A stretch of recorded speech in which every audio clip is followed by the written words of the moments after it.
Я Мин, мне 8 лет, 5 лет живу в больнице.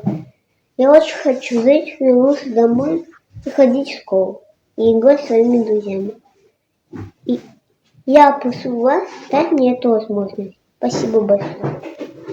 У нас осталось 7 дней, чтобы собрать 17 миллионов для дальнейшего лечения Эмина.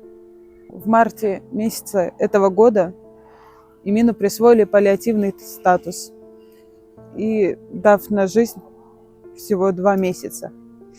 Но мы с этим не согласились и начали искать лечение за границей. Сейчас то, что мы собираемся пройти в Турции, иммунотерапию, лучевую терапию, это есть в России, но, к сожалению, из-за присвоения паллиативного статуса мы не можем получить его здесь, так как нам отказывают. У нас нет таких средств, чтобы оплатить это лечение.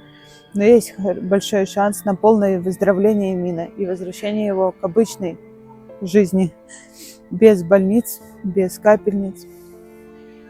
Мы просим всех помочь нам.